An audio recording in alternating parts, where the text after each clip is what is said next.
नमस्कार, आप देख रहे हैं न्यूज़ वन इंडिया। मैं हूं आपके साथ राजेश कुमार। खबरें देवभूमि की। भारी बारिश के कारण प्रदेश की जनता बेहाल है। कहीं सड़कें बंद हैं तो कहीं पानी ही पानी है। इस बीच सीएम पुष्कर सिंह धामी आपदा कंट्रोल रूम पहुंचे और सीएम धामी ने आपदा कंट्रोल रूम में पहुंच के आपदा राहत कार्यों की जानकारी ली। सीएम ने आपदा सचिव को हरिद्वार के लक्सर पहुंचने के निर्देश दिए और आपदा कंट्रोल रूम में कई विभागों के सचिव भी मौजूद रहे। मुख्यमंत्री ने सभी विभागों के सचिव से आपदा राहत कार्यों के बारे में जानकारी ली और कहा कि हरिद्वार के साथ ही प्रदेश में जिन भी इलाकों में जलभराव की स्थिति है उन जगहों पे लोगों को फूड पैकेट उपलब्ध कराए जाएं। मुख्यमंत्री पुष्कर सिंह धामी ने सभी विभागों से आपदा राहत कार्यों की जानकारी लेने के बाद कहा कि सभी विभाग अलर्ट मोड पे रहें। जिसके साथ ही उन्होंने सभी विभागों को आपस में तालमेल बना के चलने को कहा। साथ ही उन्होंने राहत बचाव कार्यों में तेजी लाने को भी कहा।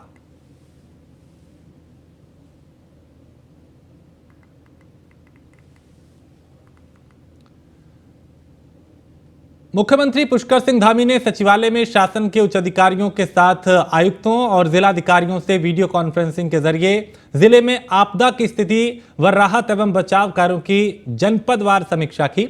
मुख्यमंत्री ने कहा कि वर्षा काल के दौरान हमें हर साल आपदा का सामना करना पड़ता है।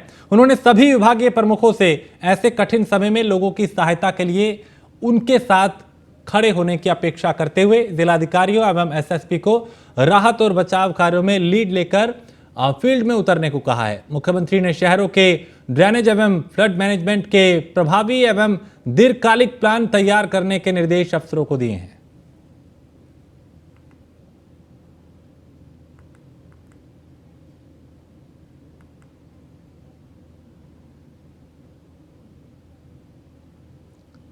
तो मुख्यमंत्री खुद हालात की समीक्षा कर रहे हैं, लगातार विभागों के साथ बैठक कर रहे हैं, अफसरों को जरूरी दिशा निर्देश दे रहे हैं। राहत और बचाव कार्यों को लेकर समीक्षा बैठक मुख्यमंत्री ने की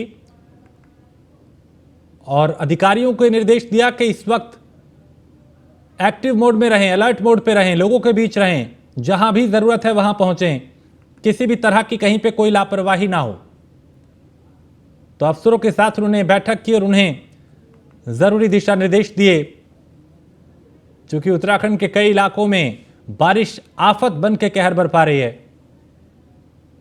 और इससे निपटने के भले ही कितने दावे किए गए हों, लेकिन कहीं ना कहीं उनमें कमी जरूर नजर आई, उनमें कमियां नजर आई और उन कमियों को अब दुरुस्त करने की दिशा में आगे बढ़ा जा रहा है। मुख्यमंत्री खुद कंट्रोल रूम भी पहुंचे, वहां पे भी उन्होंने हालात को देखा, अलग अलग विभागों के जो सचिव हैं, आला अधिकारी हैं, उनके साथ बैठक की, समीक्षा की, हालात की जानकारी ली, जरूरी दिशा निर्देश दिए कि इस मुश्किल वक्त में कैसे लोगों का साथ देना है। डीएम और एसएसपी को जरूरी दिशा निर्देश भी दिए गए। उन्होंने कहा कि अफसर फील्ड में उतरें, जमीन पे उतर के काम करें। मानसून को लेकर और जो रेड अलर्ट और मानसून की चेतावनी है मौसम विभाग की, उसको लेकर समीक्षा करी है और सभी अधिकारियों को कहा है कि सब लोग लीड लेकर जनता के सहयोग के लिए ऐसे समय में जहाँ पर भी ज़रूरत पड़ती है वहाँ पर उपस्थित हों, वहाँ पर जाकर लोगों को सहायता करने का काम करें और जैसी देशकाल परिस्थिति के अनुरूप जैसी आवश्यकता हो वहाँ पर यथासंभव काम करने का हर तरह से प्रयास करें। और शासन के लोग भी जो है, चूँकि यहाँ से जो धन आवंटन इत्यादि होना है वो सभी होगा। माननीय प्रधानमंत्री जी ने भी जो है उत्तराखंड राज्य के लिए इस समय में जो है जो भी वहाँ से केंद्र की आवश्यकता है उसको उन्होंने कहा है कि हर संभव वहाँ से सहायता करेंगे। आज भी हमको 400 करोड़ से अधिक की धनराशि इसी आपदा के मद में जो है जारी हुई। मानसून को लेकर और जो रेड अलर्ट और मानसून की चेतावनी है मौसम विभाग की, उसको लेकर। और इस खबर पे ज्यादा जानकारी के साथ हमारे ब्यूरो चीफ सुदीप जैन हमारे साथ जुड़ चुके हैं। सुदीप, उत्तराखंड के हालात को लेकर मुख्यमंत्री खुद समीक्षा करते नजर आ रहे हैं, बैठक करते नजर आ रहे हैं। अभी किस तरह के हालात वहां बने हुए हैं? जी देखिए, निश्चित तौर पे जो लगातार भारी बारिश का सिलसिला जारी था वो आज सुबह 11 बजे तक जारी रहा। हालांकि देहरादून और आसपास के इलाकों में थोड़ी देर पहले बारिश रुकी है, हल्का सूर्यदेव के दर्शन हुए हैं। मुख्यमंत्री पुष्कर सिंह धामी करीब 11:15 बजे सचिवालय स्थित आपदा कंट्रोल रूम पहुंचे थे। मुख्यमंत्री ने अफसरों से दो टूक कहा है कि नियमों को छोड़िए, आम आदमी की कैसे मदद होनी है, खाद्य राहत सामग्री कैसे जल्द से जल्द लोगों तक पहुंचनी है, इस पर फोकस कीजिए। मुख्यमंत्री भी थोड़ी देर पहले लक्सर के लिए रवाना हो गए हैं। लक्सर हरिद्वार जिले की तहसील है जहां बहुत ज्यादा पानी एकत्रित हुआ है, जलभराव हुआ है। देहरादून के निचले इलाकों में अभी भी जलभराव है। मुख्यमंत्री देहरादून भी पहुंचे थे निचले इलाकों का निरीक्षण करने। मुख्यमंत्री ने आदेश दिया है कि सचिव आपदा डॉक्टर रंजीत सिन्हा अपनी टीम के साथ आपदाग्रस्त इलाकों में पहुंचेंगे। मुख्यमंत्री ने रेलवे और आर्मी के बड़े अफसरों से भी बात की है मदद के लिए। रेलवे से महत्वपूर्ण जुड़ी खबर यह है कि रेल नेटवर्क भी प्रभावित हुआ है। लक्सर का देहरादून ट्रैक प्रभावित हुआ है हरिद्वार की वजह से, देहरादून की वजह से। आज शताब्दी देहरादून नहीं आ रही है, वो सहारनपुर रुक गई है। वहां फंसे लोगों को राज्य सरकार लेकर आएगी। हिमाचल में जो लोग फंसे हैं उनको राज्य सरकार लेकर आएगी। मुख्यमंत्री ने अपील की है कि जो लोग फंसे हैं वो हेल्पलाइन नंबर पर फोन करके अपनी डिटेल्स नोट करा दें। राज्य सरकार उनकी हर संभव मदद करेगी। हमने आज ही देखा कि कोटद्वार का माला नदी पर बना पुल भी गिर गया और भारी बारिश और तेज पानी इसकी अहम वजह मानी जा रही है। सुदीप, चूंकि कांवड़ यात्रा भी है, चारधाम यात्रा भी है, बारिश एक कई तरह से आफत बन के कई जगह उसका कहर जो है वो देखा जा रहा है। बहुत सारी चुनौतियां हैं शासन प्रशासन के सामने इस वक्त। जी बिल्कुल, निश्चित तौर पर बहुत चुनौतियां हैं। आपने बिल्कुल सही कहा, क्योंकि भारी बारिश के बीच चारधाम यात्रा जो जारी है, गंगोत्री, यमुनोत्री और केदारनाथ की यात्रा कल रुकी थी। लोगों को रोका गया था क्योंकि पैदल मार्ग में बहुत दिक्कतें हैं, जिनको आज चलाया गया है।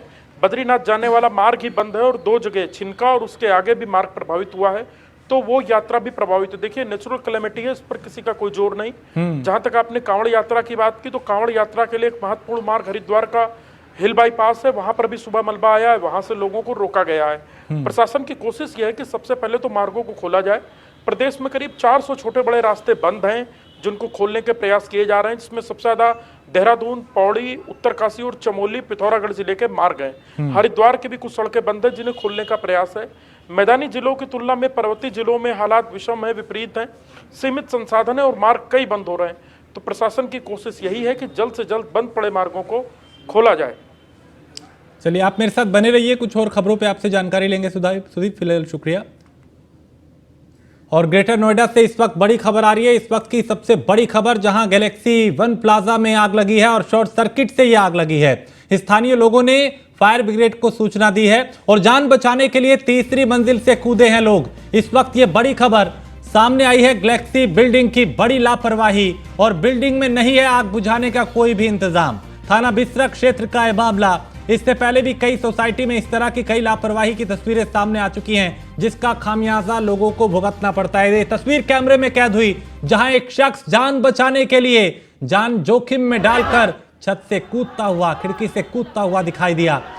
और जान बचाने के लिए यह शख्स यहां से, देखिए, पहले उतरने की उसने कोशिश की, लेकिन जब कोई सहारा नहीं मिला तब वो वहां से कूद गए नीचे और गैलेक्सी वन प्लाजा में यह आग लगी, जिसके बाद लोगों की जान जो है वो जोखिम में आ गई। निशांत हमारे ब्यूरो चीफ इस खबर पे ज्यादा जानकारी के साथ। निशांत, तस्वीर सामने है, बेहद विचलित करने वाली। आग लगी, उसके बाद लोग यहां से, कोई रास्ता नहीं नजर आया तो खिड़की से कूदते हुए दिखाई दिए। राजेश, देखिए, जिस तरीके से देखा जाए, आग लगती है और आग लगने के बाद कहीं ना कहीं भगदड़ मच जाती है और जिस तरीके से लोग जो है ऊपर से ही छलांग लगाना शुरू कर देते हैं अपनी जान को बचाते हुए। हालांकि उनको ये नहीं देखा जाता कि उनकी जान जोखिम में जा सकती है। ऊपर से जब वो ऊपर से गिरते हैं, ऊपर से कूदते हैं और कहीं ना कहीं साफ तौर पर तस्वीरें देखी जा सकती हैं जिस तरीके से आग लगती है गैलेक्सी वन प्लाजा में। और उसके बाद कहीं ना कहीं बताया जा रहा है कि शॉर्ट सर्किट से ये आग लगी है। हालांकि इसमें जानकारी ये भी मिली कि कई लोगों को चोट आई है और जिसके बाद अब पूरे मामले में स्थानीय लोगों ने फायर की गाड़ियों को सूचना दी है, लेकिन अभी जो फायर की गाड़ियां हैं मौके पर नहीं पहुंच पाई है। और कहीं ना कहीं जो गैलेक्सी बिल्डर है उसकी लापरवाही साफ तौर पर देखी जा सकती है, क्योंकि जिस तरीके से देखा जाए कि शॉर्ट सर्किट से आग लगती है और कहीं ना कहीं उसको बुझाने के लिए कोई किसी प्रकार के इंतजाम नहीं होते और कहीं ना कहीं बिल्डर की एक बार फिर लापरवाही देखी जा सकती है साफ तौर पर।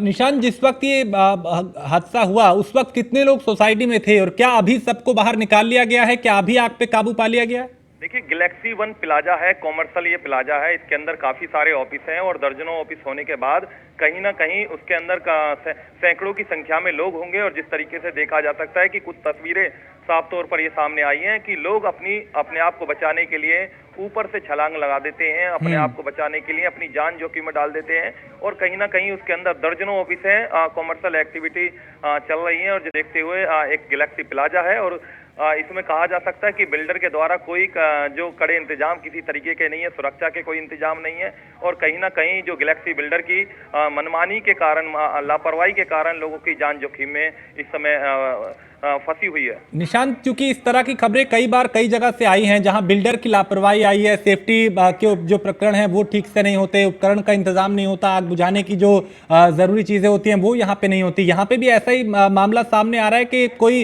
लोगों को रास्ता नजर नहीं आया और उनको इस तरीके से जान बचाने के लिए जान को जोखिम में डालना पड़ा। राजेश, सबसे बड़ी बात जो है यहाँ के इस बिल्डर की है, गैलेक्सी बिल्डर की है और उसके बाद जो फायर डिपार्टमेंट की है। कहीं ना कहीं फायर डिपार्टमेंट जो है वो कहा जा सकता है कि मलाई काटने में लगा हुआ है। एसी कमरे में बैठे हुए अधिकारी रहते हैं और निरीक्षण नहीं करते हैं और जब हादसा हो जाता है तो उसके बाद जागते हैं। ऐसी ही ये तस्वीरें साफ कर रही हैं कि जब हादसा हुआ, आग लगी, अब कहीं ना कहीं वो कमरे से निकले, जब सूचना उनके पास पहुंची है तो फायर की गाड़ियां मौके पर पहुंची हैं। अब जो है कहीं ना कहीं इस गैलेक्सी बिल्डर को नोटिस दिया जाएगा और कार्रवाई की बात की जाएगी। लेकिन जिन लोगों की जान जोखिम में डली हुई है, जो लोग फंसे हुए हैं, जो लोग अपने आप को बचाने के लिए ऊपर से कूद रहे हैं, ऊपर से गिर रहे हैं, तो कहीं ना कहीं उनका जिम्मेदार कौन होगा, ये सबसे बड़ा सवाल उठ रहा है। हालांकि अब जो ये स्थानीय पुलिस भी मौके पर पहुंच चुकी है, लेकिन अब जो कहीं ना कहीं इस बिल्डर पर कार्रवाई होना तय है, क्योंकि जो तस्वीरें हैं वो विचलित कर रही हैं। बड़ी खौफनाक तस्वीरें हैं, लोगों की जान जोखिम में फंसी हुई है और लोगों को चोट लगने की भी सूचना मिल रही है। निशांत, क्या वहां पे कोई आला अधिकारी पहुंचा है इस वक्त मौके पर, और क्या जो लोग अंदर फंसे हुए थे सबको निकाल लिया गया है, आग पे पूरी तरह से अभी काबू पा लिया गया है या अभी भी जो रेस्क्यू है वो जारी है? राजेश, बिल्कुल रेस्क्यू चलाया जा रहा है। स्थानीय पुलिस मौके पहुंच चुकी है, फायर की गाड़ियां मौके पहुंच रही हैं। हालांकि स्थानीय लोगों द्वारा सूचना दी गई है, लेकिन जो तस्वीरें हैं वो कहीं ना कहीं एक बड़ी खौफनाक तस्वीरें हैं। जिस तरीके से देखी जा सकती है, लोग ऊपर से लटक रहे हैं क्योंकि उन्हें बचना है। हालांकि जो बिल्डिंग के बाहर जो है पूरे में कांच लगा हुआ है, शीशे की बिल्डिंग है और कहीं ना कहीं कोई इंतजाम इनके पास नहीं है। वो अपने आप को बचाने के लिए अगर जो अंदर रह जाते हैं तो दम घुटेगा और वहां भी उनकी मौत होगी। तो कहीं ना कहीं जिस तरीके से देखा जाए, जब ऊपर से गिरेंगे तीसरी मंजिल से, 5वीं मंजिल से, तो कहीं ना कहीं बड़ी घटना होगी, उनको चोट लगेगी। हालांकि कई लोगों को चोट लगने की भी सूचना मिल रही है, लेकिन जिस तरीके से अब जांच का विषय है, हालांकि बिल्डर के खिलाफ क्या कार्रवाई करती है फायर डिपार्टमेंट, जो घटना होने के बाद ही जागता है। लेकिन निशान, चूंकि इससे पहले भी कहीं होटल में, कहीं इमारत में, कहीं रिहायशी इलाकों में इस तरह की घटनाएं हो रही हैं, उसके बावजूद भी प्रशासन की लापरवाही सामने आ रही है। आखिर क्यों? ऊपर जब सख्ती है तो नीचे जो अधिकारी हैं इतनी लापरवाही बार बार क्यों कर रहे हैं? देखिए, स्थानीय जो फायर डिपार्टमेंट है, एफएसओ है, सीएफओ है, इनकी जिम्मेदारी होती है, लेकिन घटना होने के बाद ये जागते हैं। उससे पहले कभी कार्रवाई करने के नाम नहीं लेते, क्योंकि कहीं ना कहीं शहर के अंदर मलाई काटने का काम ये अधिकारी करते हैं, निरीक्षण नहीं करते हैं। और जिसके बाद घटना हुई, अब निरीक्षण करेंगे और जिसको देखते हुए साफ देखा जा सकता है कि गैलेक्सी 1 प्लाजा में जब आग लगी तो जब भगदड़ मची और कहीं ना कहीं अब अधिकारी वहां मौके पर पहुंचेंगे और कार्रवाई का दावा करेंगे। लेकिन सवाल यही है कि उससे पहले कार्रवाई क्यों नहीं की गई, क्यों नहीं निरीक्षण किया गया? क्या फायर एनओसी इस बिल्डर के पास थी? क्या इस बिल्डिंग में सारे इंतजाम थे? ये तमाम तरीके से सवाल उठते हैं। हालांकि अब जो है जांच का विषय है, हालांकि इस बिल्डर के खिलाफ क्या कार्रवाई होती है, क्योंकि जिस तरीके से देखा जाए, लोग ऊपर से कूद रहे हैं अपनी जान बचाने के लिए, तीसरी मंजिल से गिर रहे हैं। हालांकि उनको चोट जरूर लगेगी और जिस तरीके से देखा जा सकता है, तस्वीरें जो है वो साफ तौर पर विचलित कर रही हैं, खौफनाक तस्वीरें हैं। और ये पूरा जो मामला है थाना बिसरख इलाके का मामला है। हालांकि अब पुलिस के अधिकारी, पुलिस और तमाम जो फायर की गाड़ियां हैं रेस्क्यू कर रही हैं और कहीं ना कहीं ये तस्वीरें साफ बता रही हैं कि जिस तरीके से बिल्डर की लापरवाही कहा जा सकता है, इंतजाम नहीं थे, आग बुझा नहीं पाए, तो कहीं ना कहीं ये बड़ी घटना हो सकती है। बहुत शुक्रिया निशांत इस तमाम जानकारी के लिए। तो इमारत में आग बुझाने तक का कोई इंतजाम नहीं था और लोगों को जान बचाने के लिए ही जान जोखिम में डालनी पड़ी। मुख्यमंत्री पुष्कर सिंह धामी ने कहा कि भारी बारिश के चलते जो प्रदेश में आपदा की तरह के हालात आए हैं, उनसे निपटने के लिए स्थानीय अधिकारियों के साथ साथ भारतीय सेना को भी बुलाया गया है, जिसमें फिलहाल अभी सेना को स्टैंड बाय मोड पर रखा गया है। मुख्यमंत्री ने कहा कि अगर प्रदेश में पुल टूटने की वजह से कोई बड़ी आपदा आती है तो फिर सेना की मदद ली जाएगी और सेना ने भी पूरी मदद करने का आश्वासन दिया है। मुख्यमंत्री ने कहा कि उनकी तरफ से सचिव आपदा को हरिद्वार जिले का दौरा करने और हरिद्वार जनपद में आई आपदा का पूरा निरीक्षण करने के लिए कहा है, जिससे हरिद्वार में राहत और बचाव के काम और तेज गति से किया जा सके।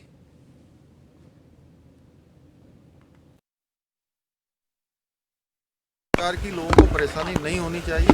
आपदा सचिव को भी मैंने कहा है कि तत्काल वो हरिद्वार में जाकर स्थिति को अपने हाथ में लें और वहाँ पर लोगों को मदद के लिए जो भी जरूरी आदेश हो सकते हैं, जो जरूरी काम हो सकते हैं वो तत्काल करें। नहीं, सेना को हम लोगों ने पत्र लिखा है कि कहीं पर चूँकि पुल इत्यादि जो बह गए हैं या लोगों को अगर कहीं निकालना पड़ेगा तो उसमें सेना की भी मदद लेंगे और सेना के लोगों ने आश्वस्त किया है कि वो हम लोगों को मदद करें। तो बारिश और प्राकृतिक आपदा के बीच उत्तराखंड के लिए केंद्र से अच्छी खबर आई है। केंद्र सरकार ने आपदा से निपटने के लिए 400 करोड़ से अधिक की धनराशि जारी की है। इन पैसों से आपदा राहत कार्य में तेजी आएगी। वहीं राहत राशि मिलने पर मुख्यमंत्री ने इसके लिए प्रधानमंत्री का आभार जताया। केंद्र से मिले इस बजट के बाद माना जा रहा है कि राज्य में राहत और बचाव कार्य में तेजी देखने को मिलेगी।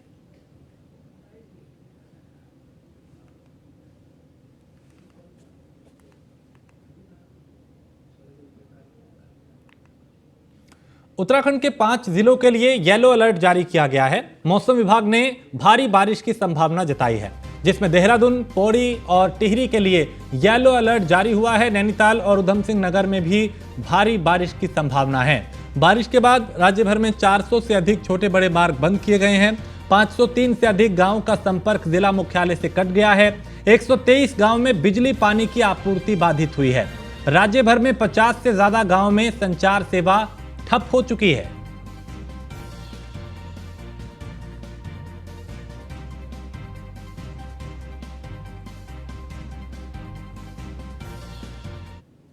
और आपदा सचिव डॉक्टर रंजीत कुमार सिन्हा ने हरिद्वार के लक्सर क्षेत्र में आई आपदा को लेकर कहा कि हरिद्वार में बारिश को लेकर पिछले कई साल का रिकॉर्ड टूटा है, जिसमें 24 से 48 घंटे के भीतर 650 मिलीमीटर से ज्यादा की बारिश हुई है।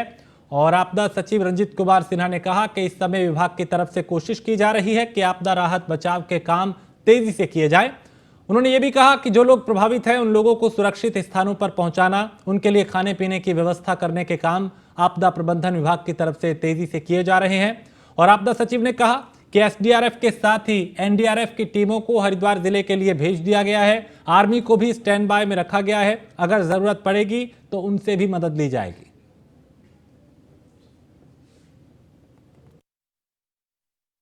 एनालिसिस हो रही है मौसम के संबंध में बारिश की, उसमें भी एक क्लियर कट आ रहा है कि हरिद्वार में जो हिस्टोरिकल डेटा है बारिश का इस दौरान लगभग 600% का वेरिएशन है। कल रात में ही 350 से 400 mm की पूरे रात भर में बारिश हुई है और ये लक्सर और रुड़की एरिया में ज़्यादा ये बारिश हुई है और उसके कारण पानी जम गया है। उसके लिए जो भी 2-3 काम अभी हम सबसे इम्पोर्टेंट इसको हमको करना है। एक तो लोगों को जो प्रभावित हैं उनको खाना पहुँचाना, पानी पहुँचाना। दूसरा है जो हटाए जाने की आवश्यकता है जिनको, उनको हटाया जाना। और तीसरा है जिनको हटाना है उनके लिए जो रिलीफ सेंटर्स बनेंगे उनके लिए वहाँ पर खाने पीने, किचन वगैरह की हमें व्यवस्था करना और रहने के लिए जो भी सुविधाएं हैं वो करना। तो इसके लिए हमारी एसडीआरएफ की टीम और एनडीआरएफ की टीम, हमने गदरपुर में से भी एनडीआरएफ की टीम को बुला लिया, जिनके राफ्ट बोट सहित, और एसडीआरएफ की जितनी टीम है, झाझरा में जो हमारी एनडीआरएफ की टीम है, सब मोबिलाइज हो गई है। आर्मी को भी हमने स्टैंड बाय में रखा हुआ है कि जैसे जरूरत पड़ेगी तो उनको हम उनकी सेवाएं ले सकते हैं। सप्लाई डिपार्टमेंट के द्वारा फूड पैकेट्स कल रात से ही चल रही है, उनकी तैयारी, वो वितरण भी शुरू हो गया। और हमें भी हमने स्टैंड बाय में रखा, जो हमारी हेलीकॉप्टर हमने हायर किया हुआ वो स्टैंड बाय में है। उसकी ज़रूरत पड़ेगी कहीं भी खाना पहुंचाने की, फूड पैकेट्स पहुंचाने की, तो वो भी हमारी रेडी है। इसके अलावा और जो व्यवस्थाएं हो सकती है उसके लिए हम कर रहे हैं। कई कोटद्वार विधानसभा में मालन नदी पर बना पुल अवैध खनन की भेंट चढ़ गया। लगातार हो रही बारिश के चलते गुरुवार सुबह मालन नदी पर बना पुल एक पिलर धंसने से टूट गया और पुल टूटने से कोटद्वार से भाबर का संपर्क भी टूट गया। पुल टूटने का मुख्य कारण कोटद्वार की जनता ने अवैध खनन बताया। जनता का कहना है कि नदी पहली बार नहीं आई, ये पुल अवैध खनन की भेंट चढ़ा है। यानी नदी में बाढ़ जो है वो जिस तरह के हालात बने वो पहली बार नहीं बने, इससे पहले भी इस तरह के हालात बने।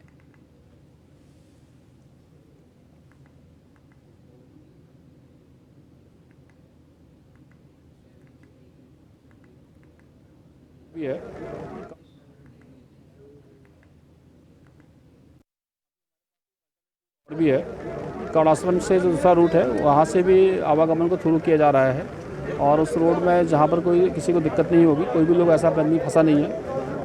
तो लगभग ये पुल कितना बजे टूटा, कुछ जानकारी कब? लगभग 10 सवा 10 के करीब जो है पुल टूटा है और जो सूचना प्राप्त हुई है तो वैकल्पिक मार्ग के लिए कौन सा में रहेगा?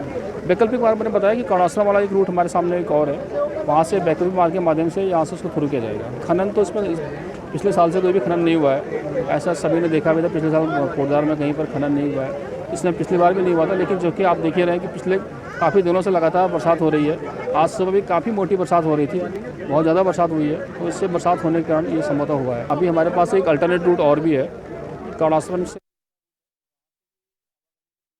जो है हमें इस नदी से बहुत ज़्यादा नुकसान हो रहा है और हमारा जो आने जाने का रास्ता टूट गया है, पुल टूट गया है और जो ये सब नुकसान जो हो रहा है ये नदी की खनन में जो हो रहा है, नन खनन की वजह से हो रहा है। सब खनन जो है इस खनन की वजह से ही पुल टूटा।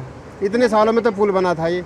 हमें तो बहुत परेशानी है बेटे, बच्चे जा रहे हैं, स्कूल जा रहे हैं, बहनें जा रही हैं, बसें जा रही हैं, वहाँ फैक्ट्री जाते हैं काम के लिए, नौकरी करने के लिए, दिहाड़ी पे मजदूरी पे जा रहे हैं, वो लोग क्या करेंगे? उनके लिए तो परेशानी है। इसमें ना कांग्रेस है ना भाजपा, सब बराबर है। जनता हमारे लिए सब बराबर है। ये पुल करने से बाबर की लाइफलाइन ख़त्म हो चुकी है और इससे बहुत ही बाबर का पूरा क्षेत्र कट चुका है अब। ठीक, ये खनन के कारण ही ये पुल होकर वो आज क्षतिग्रस्त हो चुके हैं और बाबर में ये आगे स्कूल है, हमारी स्कूलों के सारे बच्चे इसी पुल से जाते थे और आज उनका भविष्य अब इस पुल के कारण अंधेरे में। इसके बाद कोई रास्ता नहीं है हमारे स्कूलों को बच्चों को भेजने का और ये हमारा ये लालडंग, ये सिगड्डी, ये सारे मार्ग कट चुके हैं इससे और आने वाले समय में अभी बहुत बुरा होगा। अभी तो आपदा बहुत लंबी है, तो हमें इस नदी से बहुत ज़्यादा नुकसान।